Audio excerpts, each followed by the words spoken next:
Christ is born. Today we'll be reading the Gospel for the Sunday after the Nativity, which is Matthew 2:13 to 23, and then the commentary from the Blessed Theophylact. In this case, the Blessed Theophylact goes verse by verse through this Gospel and gives us commentary. So the Gospel for the Sunday after the Nativity.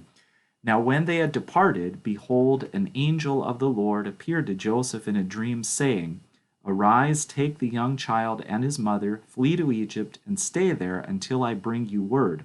For Herod will seek the young child to destroy him. When he arose, he took the young child and his mother by night, and departed for Egypt, and was there until the death of Herod, that it might be fulfilled which was spoken by the Lord through the prophet, saying, Out of Egypt I called my son. Then Herod, when he saw that he was deceived by the wise men, was exceedingly angry, and he sent forth and put to death all the male children who were in Bethlehem and in all its districts, from 2 years old and under, according to the time which he had determined from the wise men. Then was fulfilled what was spoken by Jeremiah the prophet, saying, A voice was heard in Ramah, lamentation, weeping, and great mourning, Rachel weeping for her children, refusing to be comforted, because they are no more. Now when Herod was dead, behold, an angel of the Lord appeared in a dream to Joseph in Egypt, saying, Arise, take the young child and his mother, and go to the land of Israel, for those who sought the young child's life are dead. Then he arose, took the young child and his mother, and came into the land of Israel. But when he heard that Archelaus was reigning over Judea instead of his father Herod, he was afraid to go there, and being warned by God in a dream, he turned aside into the region of Galilee, and he came and dwelt in a city called Nazareth, that it might be fulfilled which was spoken by the prophets, he shall be called a Nazarene. And so now the commentary from the Blessed Theophylact. And when they had departed, verse 13, behold, the angel of the Lord appeared to Joseph in a dream, saying, Arise and take the young child and his mother. Do you see now the reason why God permitted the virgin to be betrothed? It is revealed to you here, that Joseph might care for her and watch over her. The angel did not say, Take your wife, but take the mother of the child.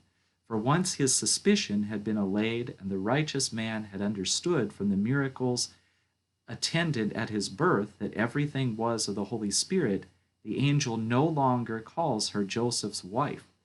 And flee into Egypt. Even the Lord flees to confirm that he was truly man.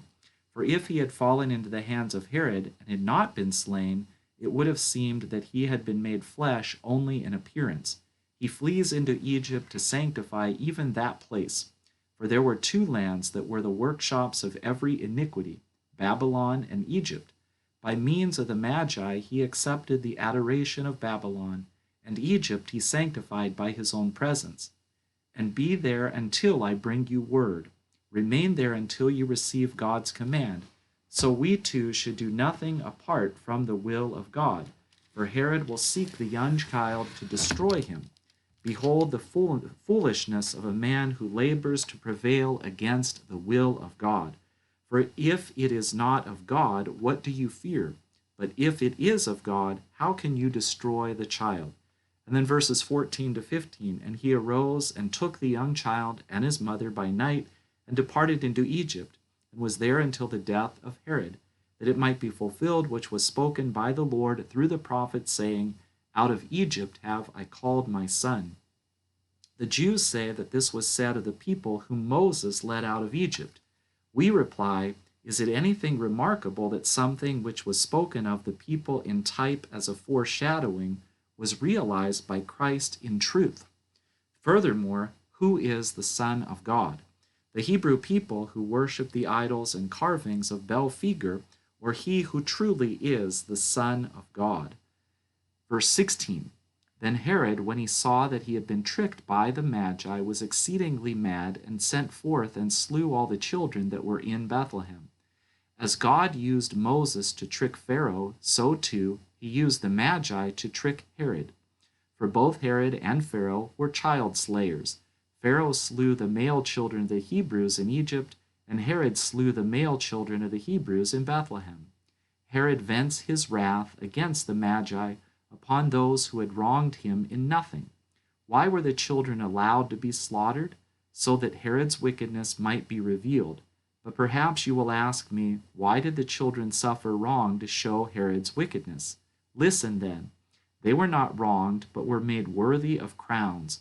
For anyone who suffers some evil here suffers either so that his sins might be absolved, or so that his crowns might be multiplied. So it is with these children. For their suffering they will receive a greater crown in heaven. And in the region thereof from 2 years old and under, according to the time which he had carefully ascertained from the Magi. And then verse 17, then was fulfilled that which was spoken by Jeremiah the prophet, saying, lest anyone think that the slaying of the children took place against the will of God, the evangelist shows that God both knew of it beforehand and foretold it. In Ramah was there a voice heard. Ramah is a place in Palestine of high elevation, for the name itself means high. This place fell by lot to the inheritance of the tribe of Benjamin, who was the son of Rachel, and Rachel was buried in Bethlehem. By Rachel, therefore, the prophet Jeremiah means Bethlehem, for Rachel was buried in Bethlehem. He is saying that weeping and lamentation will be heard from on high.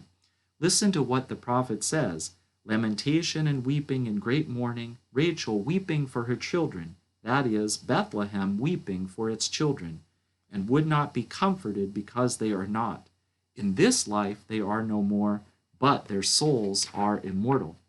In verse 19, but when Herod was dead, Herod came to a bitter end, for with fever, torment of the bowels, itching, swelling of the feet, rotting of the private parts, breeding of worms, difficulty in breathing, trembling and spasms in every member, he cast off his evil soul.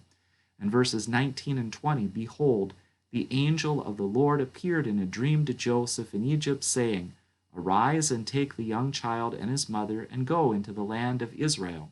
He did not say flee, but go, for there was no longer any need to fear, for they are dead who sought the young child's soul. Where is Apollinarius, who said that the Lord did not have the soul of a man? For here he is reproved. In verses 21 and 22, and he arose and took the young child and his mother, and came into the land of Israel. But when he heard that Archelaus was reigning in Judea in place of his father Herod, he was afraid to go there. Herod left 3 sons, Philip, Antipas, and Archelaus. He had directed Archelaus to be king, and the other 2 tetrarchs. Joseph was afraid to go into the land of Israel, that is Judea, because Archelaus was similar to Herod his father. Antipas was the young Herod who slew the forerunner, and being warned by God in a dream, he withdrew to the district of Galilee. Galilee was not of the land of Israel, but of the Gentiles, and for this reason the Jews considered the Galileans an abomination.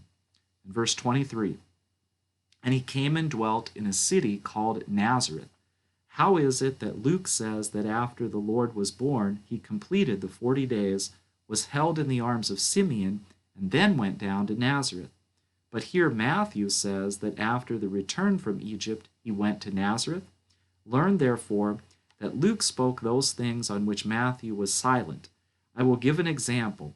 After the birth, he completed the 40 days, and then went down to Nazareth. This is what Luke says. Matthew speaks of what took place afterwards, that he fled into Egypt and then returned from Egypt to Nazareth. They do not contradict each other. One of them, Luke, speaks of the descent from Bethlehem to Nazareth, while the other, Matthew, speaks of the return from Egypt to Nazareth, which took place later. That it might be fulfilled which was spoken by the prophets, he shall be called a Nazarene. Which prophet said this? It is not to be found now, for many books have been lost because of both the carelessness of the Hebrews and the frequent captivities. But perhaps this was an unwritten prophecy among the Jews. Nazarene means sanctified, and as the Christ is holy, it is right that he is called a Nazarene. For by many prophets the Lord was called the Holy One of Israel. And this is the gospel for the Sunday after the Nativity of Christ. Christ is born.